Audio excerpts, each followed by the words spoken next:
వివాదాస్పద వ్యాఖ్యలకు care of address గా ఉన్న అమెరికా అధ్యక్షుడు డొనాల్డ్ ట్రంప్ మరోసారి అలాంటి వ్యాఖ్యలే చేశాడు. భారత్పై నోరు పారేసుకున్నాడు. రష్యా నుంచి చమురు కొనుగోళ్లు ఆపకపోతే మరిన్ని సుంకాలు విధిస్తామని హెచ్చరించారు. మీడియా సమావేశంలో బెదిరింపులు చేస్తున్నట్లు మాట్లాడారు.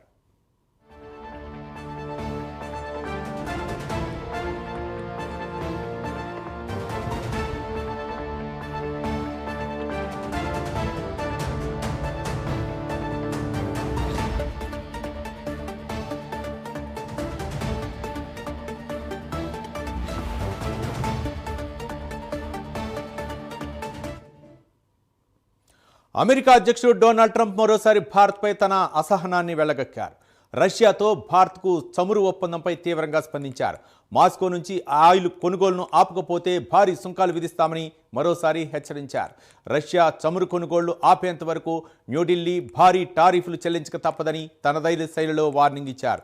తన అధికారిక విమానం ఎయిర్ ఫోర్స్ 1లో మాట్లాడుతూ ఈ వ్యాఖ్యలు చేశారు.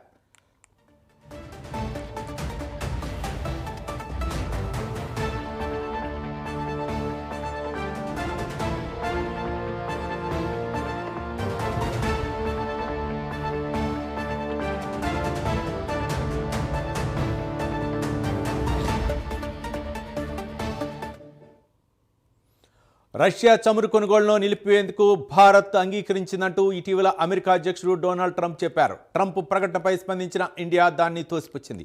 అయినా మళ్లీ దీనిపైనే ట్రంప్ మాట్లాడారు. రష్యా నుంచి చమురు కొనుగోళ్లు ఆపివేస్తామని భారత ప్రధాని నరేంద్ర మోదీ తనతో స్వయంగా చెప్పారని ట్రంప్ అన్నారు. అయితే ఈ వ్యాఖ్యలను భారత్ తిరస్కరించిన విషయాన్ని మీడియా ప్రశ్నించింది.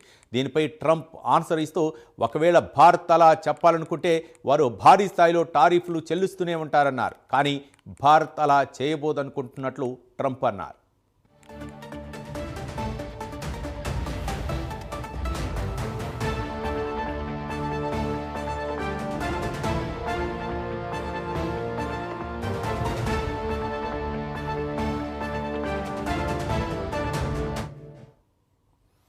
గత వారం ట్రంప్ వైట్ హౌస్లో మాట్లాడుతూ రష్యా నుంచి భారత్ చమురు కొనుగోలు చేయడంపై తీవ్ర అసంతృప్తి వ్యక్తం చేశారు. ఈ విషయంపై మోదీతో మాట్లాడినట్లు, మాస్కో నుంచి చమురు కొనుగోలు నిలిపివేస్తారని ప్రధాని తనకు హామీ ఇచ్చినట్లు ట్రంప్ చెప్పుకొచ్చారు. దీనిపై భారత్ స్పందించింది. ట్రంప్ మోదీల మధ్య అలాంటి సంభాషణలు జరగలేదని స్పష్టం చేసింది. దీనికి సంబంధించిన ప్రకటనను భారత విదేశాంగ శాఖ అధికార ప్రతినిధి రణధీర్ జైస్వాల్ స్పష్టం చేశారు. ఇంధన కొనుగోళ్ల విషయంలో దేశ ప్రజల ప్రయోజనాలను కాపాడటమే తమకు ముఖ్యమని పునరుద్ఘాటించారు.